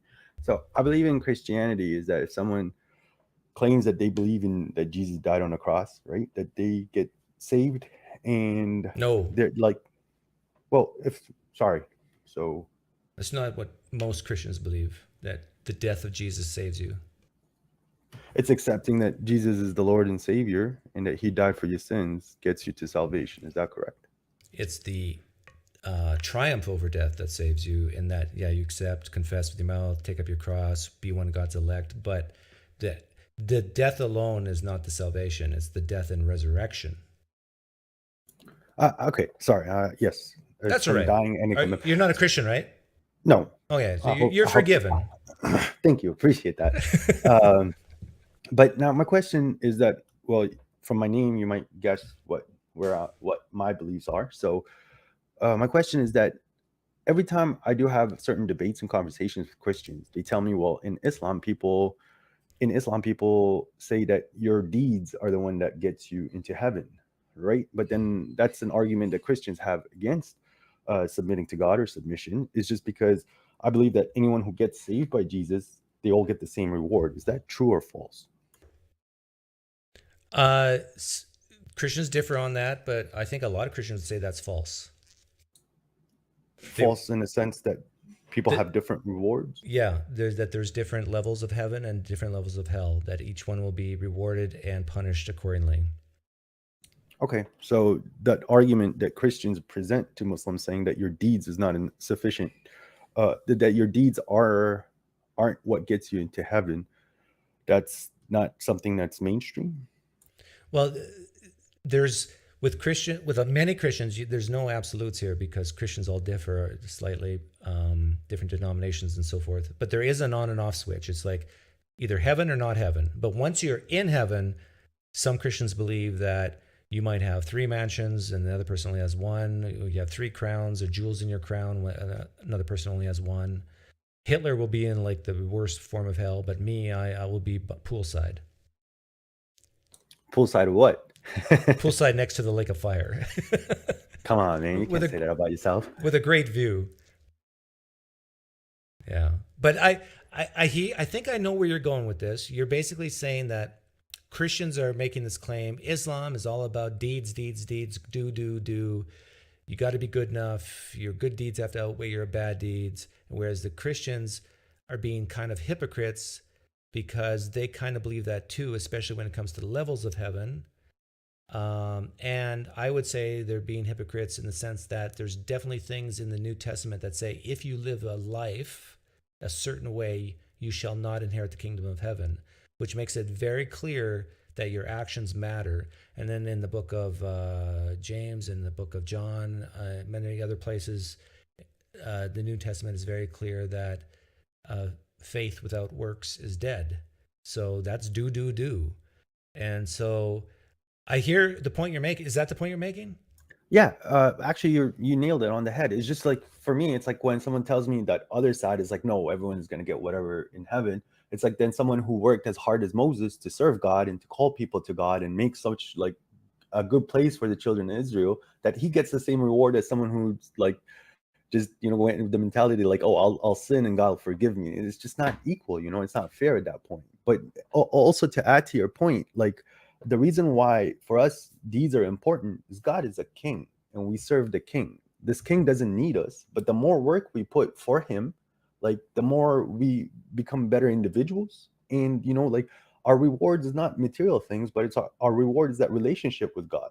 So, like, in the Quran, God makes a distinguishment between prayer and giving charity and worship. Like, in the word in worship in Arabic is ibadah, which means like a servant. So it's like they were not ordered. There's a verse that says they were not ordered except to be my servants, like sincerely, to perform prayers and to give charity. And that's literally what the core of submission is. So it's like, if you're serving God, you have to work for God. And how do you work? Is he put you a human on earth, so you have to make the earth a better place. That's simply what submission is. Yeah, I actually respect Islam more than Christianity for that, exactly what you said. Like, what good is a religion where what you do doesn't matter? Now, the Christians would never phrase it that way. They would say, of course what you do matters. But I would say, I'll just say this bluntly, Christians are weaker than Muslims because they realize that if they have to think like a Muslim, then they actually they need to take responsibility for their actions. They gotta feel guilt for messing up. They gotta say, I'm not good enough. But it's much easier to say, all my sins have been cast in Jesus' blood. I don't have to try. In fact, the more I try, the more I'll fail. Like, some Christians will talk like this. Okay, so what's stopping you from accepting the message of the Quran, like the testimony after Jesus' testimony? Well, have you heard me talk on my channel before about Islam? Yeah, like here and there, but like as you said again, and you do show respect towards it, but I think there's a few key points where you just don't. I feel like you don't. You think I'm missing some knowledge? I don't think you're missing some knowledge. I believe that maybe it's hard to let go of old ways. No, I honestly don't think that's it. But why don't I believe that Islam is true or the Quran is from God? What do you predict my answer will be? I don't have a prediction. Okay. You can't even make a guess? Like, maybe it's because of Muhammad's way of life. No. No, it's basically because, to me, it's more likely that it's a man-made construction than having anything to do with the deity. So in other words, I look at the evidence presented, and I understand that Muslims will disagree strongly with me on this, but I see this as basically, it is more likely that a man named Muhammad was a front man for a way of thinking, an idea, and he didn't hear from God, Allah, in a cave or anywhere else, that he might have thought he did, but he didn't. And there's not sufficient evidence for me to say that anything he said or did could not be explained naturalistically. But the whole concept of religion is a logical position. So in the Quran, God says that do they not understand more than do they not believe? So understanding has a bigger weight than belief in where we're from. So right, but can you summarize what I just said to you? Yeah, you're saying that what Muhammad experienced was a way of thought, okay, that it wasn't divinely inspired, that it did make a lot of logical sense, but it was all based on natural thought rather than divine thought. Is that correct? I'm basically, that's not bad. I'm basically saying that the evidence is not sufficient for me to say that this has anything to do with a God. Okay, but at that what point is it just for you? Is it a miracle that proves that it's from God, or is it? Well, I say this with Christians, and I say it with Muslims as well. I'd say for me personally, it'd be very difficult to believe in this God based on 1,000-year-old, 2,000-year-old texts. It has to be something today. Well, wait, so the text that's 1,400 years old is difficult to believe in, but the text that's 2,000 years old is also difficult. But do you believe in the Bible at that point? Well, the phrase "believe in the Bible" is riddled with problems. It's like, what does that even mean? I believe some things in the Quran are true and some things false. I believe some things in the New Testament is true, some things false. Same with the Torah. Okay, I like your point of view, but I think that's where the language barrier comes in, because where Muslims go to the point where like, oh, the Arabic in the Quran is, to us, like someone who is an Arabic speaker, the language of the Quran is something on its own is incredible. Like, and it's very difficult to explain. It's like because obviously you can't appreciate something that you have no knowledge in or experience it. So it's like you have to take my word for it. Yeah, at that I've heard point, this which many is difficult. times. I've heard this many times, but my question to you would be, do you at least understand a little bit why people like me don't find that compelling? Right. Yes. Oh, yeah. Because you have to take my word for it, which is not and you could come from the point of view, and I've heard, like, I had a few debates. The person can easily go, well, that's in your perspective, and that's how you were programmed from child to believe. So there is no empirical evidence for us to do, like, for us to. But even if I understood Arabic, the Quran was written in Arabic, right? Correct. Like, even if I was fluent in that, knew it well, and still didn't believe, could you understand why I might not? Well, I haven't met an even Arabic Christian speakers that didn't comment on how steps ahead the language was. So even like Christians that are being genuine to just the beauty of the Arabic language, they make comments saying, yes, this is difficult to reproduce. That's all. Yeah, well, so is Quentin Tarantino's works. Difficult to reproduce. So is Shakespeare.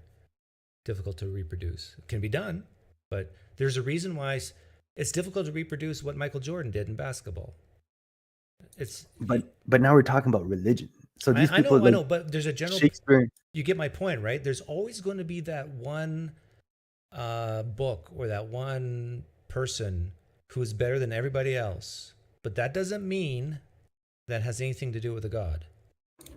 Do you agree with that? I 100% agree with you. There's Okay. the forerunners in every art, but this individual himself said, like, hey, this is from God. Like, he made a claim, and I don't think Michael Jordan, Quentin Tarantino, and Shakespeare made that claim. And if they did, understand, yeah, then their works are gonna be taken in a different concept. So this is where it's like Muhammad's a little. But if I different. presented you with a book that you've never seen before, and I told you, and even showed you scholars who say this is a very old book, it's about religion, and within this book it says this is from God. At face value, if that's all you knew, you would not believe it's from God, right? I come from a different philosophy. From, like, if someone does come to me and present me evidence and saying that it's from God, I'm gonna, like, for me as a strong believer who's sincere to God, I would be scared at that point, and I would take a look at it from a non-biased view. But No, if but I do find we open up this book and it just says these are the very words from God, the Creator. That's all. We open up one page in the book and that's all we read. You would not believe that's true, would you? I wouldn't deny it yet. I would Right. have to find a reason to deny it. But you wouldn't say you believe that it's true, and you wouldn't say that, okay, it's definitely false. You'd be open to the idea, but you would not believe it. Correct. Right. Well, I don't know if I can't believe it until I get that fact. So yes. So all you said right there in the beginning, you opened the page and it said, in the name of God. Okay, cool. What's the message? So you don't believe that it's from God just because it says it's so. No, I'm saying that in the name of God is not sufficient. Okay, Right. I understand that person is a messenger at this point or claiming messengership, but what's the message? So I'm gonna have to judge the message. What if in this book, scholars all agree that this is written in the most poetic, fantastic French that's ever been produced? Then I would have to see that claim when I read that book. But now here's my question to you. We got a claim that this book is from God. The second claim is it's written in the best French ever, most poetic French ever. Do you believe this is from God now? Okay, sorry, I want to give you an honest answer, so I'm doing a lot of Yeah, you can think about it. Take your time. I would go into the point with a huge possibility that it's from God until I find a contradiction in it. Okay. To me, it's the contradiction. So yes, I would go into the point that this is coming from God, because I personally come from the school that God can inspire anybody to give the same warning that the prophets gave. So it's like, hey, okay, let me see if I understand your answer. You're saying that you would believe this book is from God if it was written in the most poetic French ever, that scholars all agree this is the best French poetry ever. Right. And you're asking me a theoretical question that's not based on reality currently. But yes, I personally, with what my brain said right now, if someone said to me like, hey, look, you see there's this book, all these scholars right here are saying this French cannot be reproduced and that it's coming in the name of God. At that point, I would go into the point that I'm going to try to prove that it's from God until I find contradictions. I didn't say it couldn't be reproduced. I said it was just at the time the most brilliantly written French poetry. Okay, so if you're saying again, there's scholars, people who studied this book for Yeah. many decades and generations, yes, I would still go with the point that it's from God. And what if in the book it said that Muhammad is not the last prophet? Would you Okay, believe now it's from God now?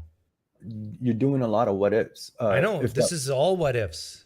okay, so if that book is presenting an idea that Muhammad is not the prophet of God, then that book has to show me certain evidence. Because it, like, you could see in the Quran, which is from God, God was supporting all the people that he sent. He didn't sit there and say like, hey, this person lied to you. Can I ask why you changed your mind? Because all I did, I said, okay, we got a claim that the book is from God. Claim number 2 is that it's the best French poetry ever produced. And then you said you would lean towards believing this is from God if that was true. But as soon as I said the book also says that Muhammad is a false prophet. Because at that point, I wouldn't believe it's from God. It's just the same principle. If that book said that Jesus was not the Messiah, I cannot believe it at that point.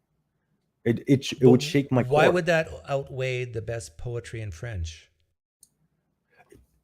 Look, now you see, you're making a what ifs where something that we're not dealing with. I'm telling you from personally, at that point, it doesn't matter if it's the best French or not, because you're just putting an idea that could not occur. Right. You're basically saying, I don't care about the best French anymore. You're saying if it says that Muhammad's a false prophet, we got a problem, right? Yes, but the Quran didn't present what you're presenting. The Quran is coming in the best Arabic, but it's not saying that Jesus is not a Messiah. So like your comparison is sort of like I'm saying it's a little, it's a leading question. It's like a rabbit hole. Oh yeah. So this is definitely leading questions. My card's on the table. But I'm pulling you down a path. But I'm telling you right now, if the best French book that they claim that is from God said that Abraham wasn't the patriarch, or that like Jesus is not the Messiah, or Moses was not a prophet, then at that point that book is mute to me. It's lies. But what if it's true? You see, it's not about what if at this point. It's at that point. It's like you're shaking the core beliefs at that point. You know. But we have evidence that it was written in the best French ever. Okay, but I feel like you're strawmanning in the fact that it's just the French. It's okay. Give me another reason why you think the Quran is from God. There's no contradictions within the Quran. Okay, very good. So hang on. Very good. Sorry. Very good. We open up this book. It claims to be written from God. It's written in the best French poetry that scholars all agreed is the best. It says that, and scholars all agree there's not one contradiction in it. But it also says Muhammad's a false prophet. Do you believe this is from God now? You see, if I still find that as a contradiction. Because if it's a book from God, God is ordering us to believe in all his... No, basically what the book is saying is that all Abrahamic-based religions are false. Wait, hold on. But how is that going? But there's no contradictions in it, and it's written in the best French, so it has to be from God then, right? If the person is claiming that it's from God, and that person is claiming that he's a prophet, and then he brought in the best French that scholars agree that it's in the best French, and then this person outright saying that all Abrahamic prophets are false and Abrahamic religion is false, then why would God in a different book say that Abraham is his best friend and Abraham was the closest to the message? The answer, this new book in French, the answer to your question is he never did it in the first place. Men just said he did. So you're not only denying that the Quran is from God, but you're also denying that the Torah and the Gospel and the Psalms. This French book says all Abraham-based religions are false. It's written in the best French ever, and and all scholars agree there's not any contradictions in it. I would, at that point, I wouldn't believe it's from God. Because it went again. Because there's no contradictions. You're saying that's not enough? No, that is a contradiction. That's a huge contradiction. It's not a contradiction if it's right. No, because the Quran is not contradicting even the Gospel or Torah. So now this book is contradicting the books before. But this French book is being consistent. It's saying all those Abrahamic Jews, Christians, and Muslims, all of them got it wrong.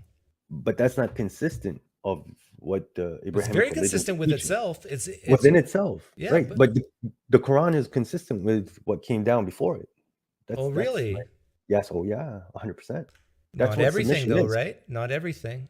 No, you see where the corruption seeped in.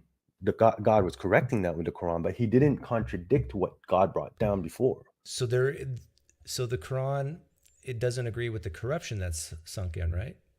Because the corruption can be dealt with. Well, you know what this French book says? It says Muhammad's a false prophet, and that was part of the corruption. That Muhammad was a prophet. So you're telling me God would send Jesus, and Jesus said that was a corruption too. The things that the Abrahamic religions got right, says this French book, is that God's all powerful and he created everything, and that he actually wants you to help others and the poor. Cool. And that all that other stuff, what the Jews say, what the Christians say, and what the Muslims say, all corruption, all the other stuff. All the other stuff that they're doing, and are they all going to hell at that point? Or is there even heaven and hell at that point? No, there's no heaven and hell in this book. So there's no heaven and hell in this book. Yeah. And then the rest of the religions are corrupted. You know why? Because this God actually wants to not use carrots and sticks in the afterlife, but something that's falsifiable today. Okay, so my question is, how many gods are there? Oh, in this book, it goes with one. That's one thing that the Muslims got right and didn't corrupt. Okay, so the Muslims weren't corrupted at that point. So it is still a monotheistic religion. Not on everything. Just like the Muslims say that Christians are not corrupted in everything. But there's still corruption. But the bigger point I'm making here is, notice what happened. You did not accept the great French poetry as a sufficient reason to believe this is from God. You did not accept the fact that it has zero contradictions as a sufficient reason to believe that this is from God. But you did present contradictions. That's my point. Like the Quran didn't contradict the Gospel's teaching, and it didn't contradict the Torah's teaching. But your presentation is a contradiction. But again, I can see where you're coming from. But the Quran didn't present itself the way you did. It didn't come say like Jesus is not a Messiah. And it didn't say that Abrahamic religions are not the truth. And it did confirm what's in the Torah, that, you know what, there is an afterlife. And it did confirm the good message that Jesus came from, that there is a garden but where you hear yourself, like when you said, but this French book did contradict. Correct. And what a Christian will say, but the Quran did contradict here, here, and here. And what the Jews will say, well, the Christians did contradict here, here, and here. Everybody, the Jews, the Christians, and the Muslims, they can all point to something and say, but this contradicts my belief. But you see, the Quran never took away from Jesus' messengership and never didn't call him not a Messiah, a false Messiah. Jesus never said that that Moses nor the Abrahamic prophets were non-prophets. Jesus predicted his resurrection. Does the Quran agree with that? There's a verse that alludes that Jesus is coming back, but it's not like set. It's a subliminal Jesus message. in the Gospels uses Daniel to predict that he will die and rise again. Now, I think this was written after the fact. It never happened, but anyhow, Muslims don't agree with that. There's a verse that says, وَإِنَّهُ لِعِلْمٌ لِلسَّاعَةِ فَلَا تَمْتَرُنَّ بِهَا وَاتَّبِعُونَ. He's talking about, like the verse was talking about Jesus, and then in this verse, God says that, and he is a sign of the hour, so do not doubt the hour and follow me, and follow.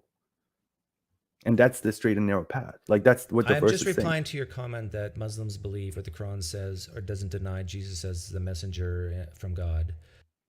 But this messenger from God that you say the Quran doesn't deny, you do deny some of the things that is reported what Jesus said in the Gospels. But I also come from the school where people are attributing things that Muhammad said that I don't believe Muhammad said, and few sects in Islam. Right. So you just say, well, Jesus. Right. You'll just say Jesus never said those things, and anything bad that someone could say about Muhammad, well, Muhammad never said those things.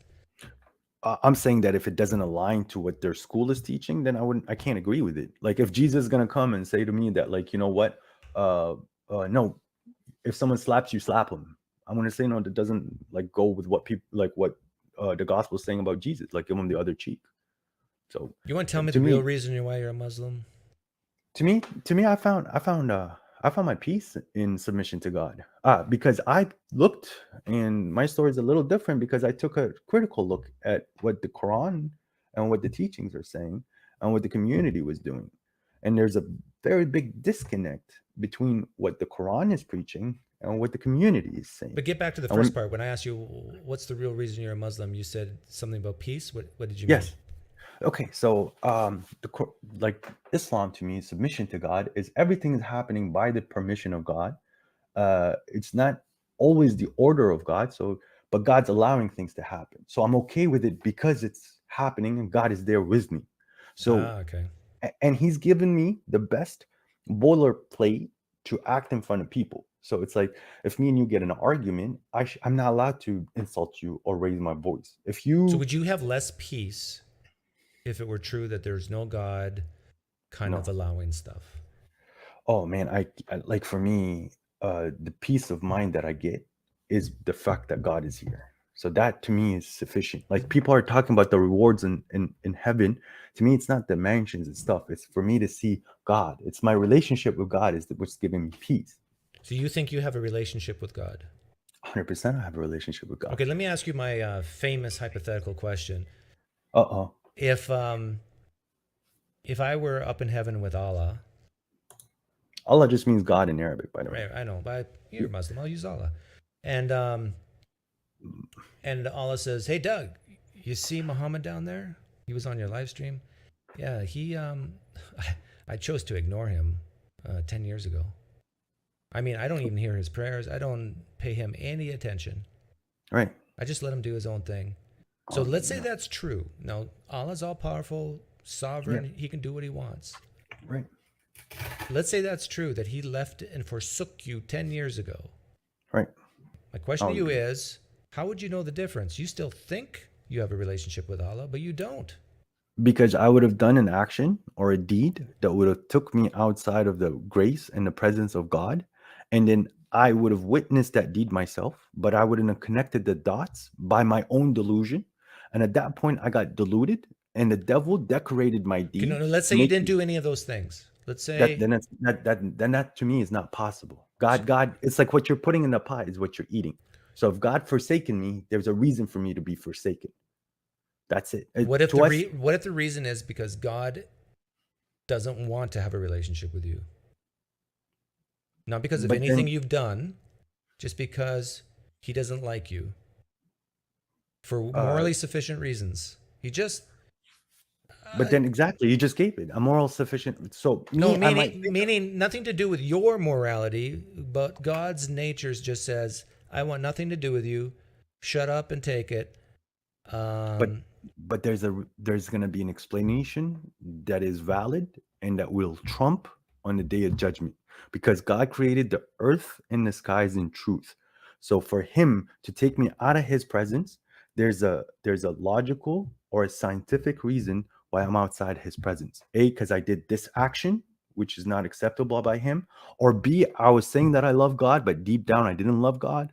Or C, I was attacking believers that did. How do you know you have a relationship with God right now? And that you're not deceived and just think you do, and you don't? Okay, so I have like my personal, like everyone has their issues in their lives, right? And people can gauge themselves based on what's happening around them. So for example, me, like I got presented a job opportunity with a certain company that to me, I feel like they cause more corruption than good for the world. And God doesn't like corruption. So when I was presented with this job, I felt like it wasn't the way to go. Like deep down inside, I had this conviction that this is not the best for me. But the money was good, so I took the opportunities. Like, okay, so you have a relationship with God because you denied a job offer. Wait, no, it was a little bit more than that. The money was good, and I made the excuse that I'll take this money and put it for good use. I took the job offer, and then for a week, after I took the job offer, for a whole week, every time I stand up for prayer or to recite the Quran or to look into into religion and you know, things that will get me closer to God, like talking to him, I would just get this huge pain, like really, really bad pain in the front of my head. And it would hurt, like to a point where I can't pray more than 10 minutes because I was under some really excruciating pain. And then when I started to review, like, hey, God, why is this happening with me? I'm trying to talk to you and get close, but I feel like I'm getting punished. And then I started backstepping my my life for the last week, and it was the job. So I quit the job. The day I quit the job, that pain went away. So this is how God is guiding me. Okay. Let's say that the pain went away the day you quit the job because of God. That's one explanation. Another explanation would be the pain went away because you were stressed about that job. And as soon as the job went away, that stress went away. Which is more likely to you? Well, I personally found the job very easily, so it wasn't a stressful job. A, but B, you're talking about the how. I'm talking about the why. So I might have, even if I stayed 1,000 years in that job, I would have had that pain for 1,000 years. Then it's however God wants to guide me. Okay, so if an atheist has a pain in their head whenever they think about their job and they quit the job and the pain goes away, did God have something to do with that? But that wasn't the presentation that I presented to you. I said it was me trying to stand up in prayers when I get the pain. I wasn't even thinking at the job at that point. It was my prayers were not being accepted, and God was not allowing me to have a full heart-to-heart. Okay, if a Hindu prays to Ganesh, and because of some sin in their life, they feel this headache, and then as soon as they correct that sin, the headache goes away, does that mean Ganesh is real and that they have a relationship with Ganesh? Okay, so I come from the philosophy where that even God in the Quran said that those who believed in the Jews, in the Christians, and a different Does that mean religion, they have a relationship with Ganesh? That's not Allah. Brother, I'm saying that any person who is a believer and he does righteous deed, they have the reward of God. And to me, again, the word Allah literally means the God. Do you believe that Hindu has a relationship with Ganesh? If someone's a monotheistic person within Hindu, they are. They're Hindu. There are Hindus. This Hindu is not a monotheist. Then that person, his relationship is based on things that are very difficult to understand. Because it doesn't make logical. Do you believe this Hindu, who's a polytheist, has a relationship with Ganesh? Again, I like there's one God who's feeding me, feeding you, and feeding a Hindu person. No, I don't believe he would. Right. Because he's breaking the core fundamentals of monotheism. And he's self-oppressing. That whole experience that you talked about the pain in the head? Yeah. That's not a reliable way to say that this has anything to do with a relationship with God. Because if it doesn't work for the Hindu, why would you think it has to work with you? Maybe it's not working with you either. Maybe you're just like the Hindu. But I'm not praying to a polytheistic deity, or I don't have a polytheistic and the Hindu says, idea. but I'm not praying to a monotheistic. I mean, they think of monotheism, ugh. But okay, so me, I come from a point of view where that God says something and then it becomes. So if God said that, or the gravity. Muhammad, you're so deep into this, you can't even see my outsider test of faith. I mean, it's clear to me. It's clear to me that you're just going to push back on everything I say, right? But because everything you say is you're testing why disbelief cannot equal belief.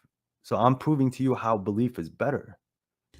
Like you're saying, why wouldn't a polytheist? And what you just said is totally irrelevant. I'm going to have to let you go, Muhammad. I got another guy who wants to come in. Appreciate your time. And take care. Take care.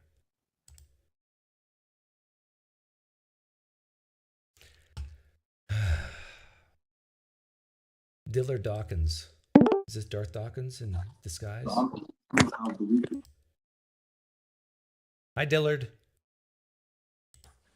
Hey. I didn't think I'd get on. I don't know how these call things work. Yeah, well, you're here now. Sorry, I'm not Darth, dude. Sorry for the expectation thing. Yeah. But yeah, I have a take. I kind of want to hear your take on my take. It's your show, so if you don't want to, whatever. But I'm like super devout Mormon. Grew up like my both was. I just barely left. So I've been watching your show a lot because you're like your top tier. Hold up. Sorry, try talking again. Expectation thing. But yeah, I kind of want to hear your take on Yeah, find that tab and close it. Okay, got it. Okay, let me get this clear. You were a Mormon and you just left? Yeah, I've been kind of like deconstructing and stuff recently. Okay. Just away from the literal aspects, but you know, very, very deep in it is all I'm saying. Like probably a few years off my mission, whatever. Oh wow. But I kind of had a take on like, I have a criticism towards atheism because I think I've latched on to what made deconverting so difficult. Okay. And so this is kind of my take. My take is, if the atheists are correct, then the Christians will win. And essentially that comes from the fact that, and this sounds like I'm trying to be edgy, like I promise I'm not. Win what? Sorry. What do they win? I guess I mean just like prosper, like at life in general, right? Like whatever you want to say, wealth, like. If the atheists are right, the Christians will prosper. Yes. And where I get that from is I think, because you have to understand, I live in Utah and it's incredible in Utah. Like people have lots of money, like everyone's like beautiful. A lot of people are happy. I think we're like rated like hottest college or whatever, right? All right, the women are like, the guys are a little different sometimes, but there's no ugly Mormon women. Oh, there are plenty of ugly Mormon women. But listen, BYU has a great selection of women. All I'm gonna say. I didn't go there. Anyways, beside the point. I guess what I'm saying is, I think one of the reasons Christians prosper in ways that it's hard to see atheists prosper in the same way is, if atheism is true, then we really are. Then the only true God is like nature and natural consequences and practical consequences. And if you look at what nature actually is, like if you actually watch a Planet Earth episode, I'm not trying to be edgy here, but like in all honesty,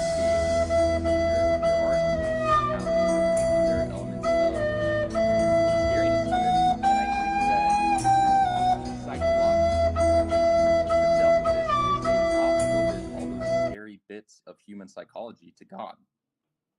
And so Christians in a way get to benefit from kind of the seedier sides of what nature requires by offloading the responsibility to a sky daddy. And I think that atheists, if they were really honest with themselves about their worldview, their main criticism of Christianity like can't be, and because this is the main thing you hear, you know, this is why I went to your channel, because like you don't focus on this a lot, but when you go to atheists, the main reason they're trying to pull you out of your church, the main thing they're using is to say like, you know, you're racist, sexist, you know, naughty, you hate people, like your God is evil. But I guess what I'm saying is, well, if atheism is correct, then like that's a Planet Earth episode, you know, like so who's more out of touch with reality? The people who believe something stupid, but their actions are more in line with nature, or the people whose words are correct, but their actions are out of line with nature? Okay, you want me to summarize and steel man you? Yeah, do it. Okay. I want to hear the wisdom here. I want to hear PineCreek's take. You're basically saying, if atheism is true, or if naturalism is true, that if there's no God, then basically people are just doing people things. And some of those people things is coping with life, getting hope, meaning, and purpose. And so if the atheists are right, then Christians, or maybe Jews and Muslims, they're actually winning because they're finding a way of using what nature does to cope. Yes, but specifically I guess I'm saying specifically the scary bits. So I'm saying the parts, the reasons atheists tend to hate the Christian God is because the Christian God is a scary murderer in like the Old Testament. I'm saying like, isn't that, so I'm saying is like,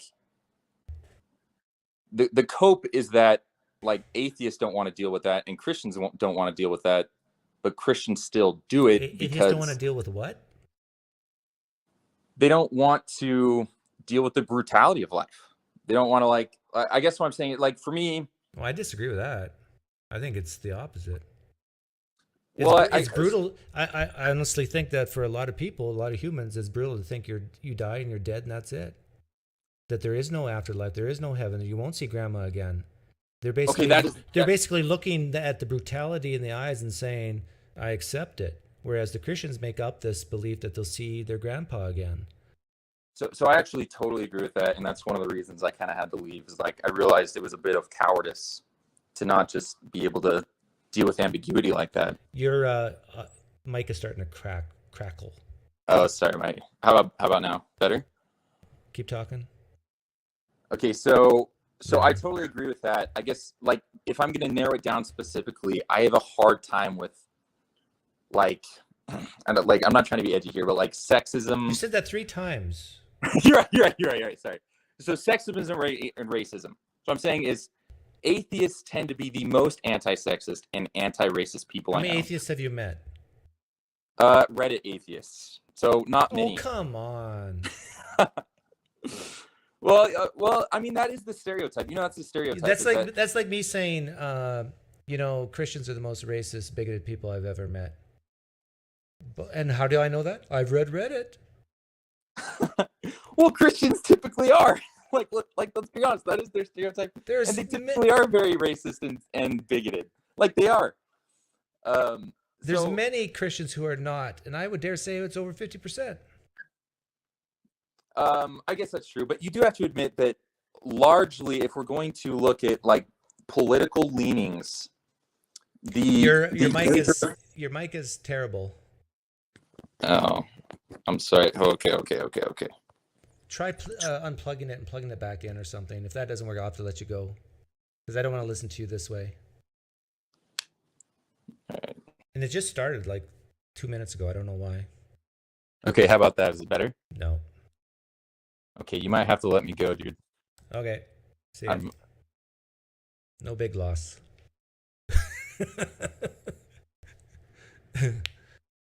Actually, some of the things you were saying, Dillard, I hear what you're saying, but you just take so much time to get there.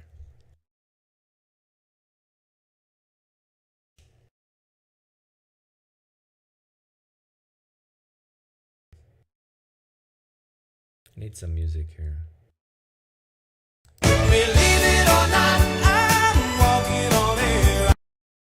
Oh, that wasn't very long.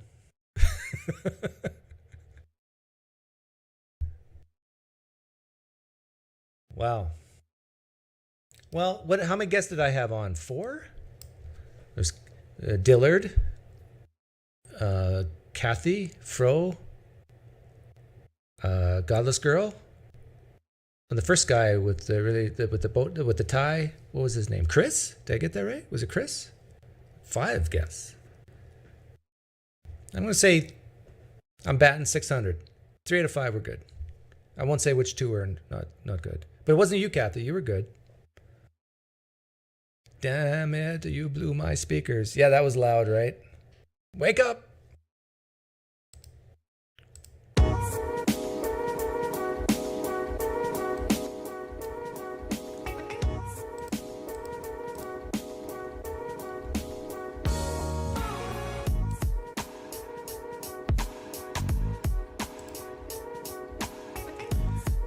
Deepak, but different. You're a strange animal. That's what I know.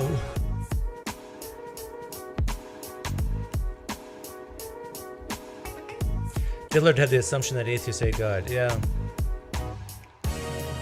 I'd say most atheists in the world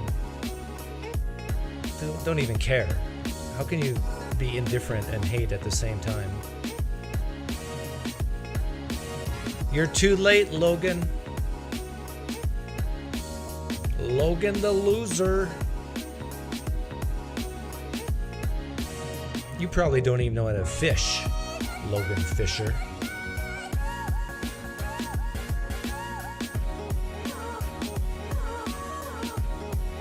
What is this song? It's called Good Night. Yeah, I hate Thor. I like Odin though.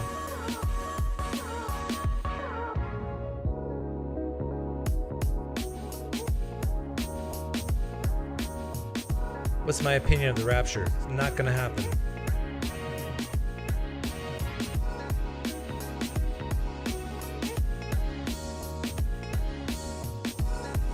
It's too late to get a date with Sharon Tate. One of the best outro tracks on the internet, says Rebel. Well, I paraphrase. So good my dog barks. Never stop using the song. I won't. I'll use this song on my deathbed. I want this song played at my funeral, okay? If anybody comes to my funeral, you guys can all go.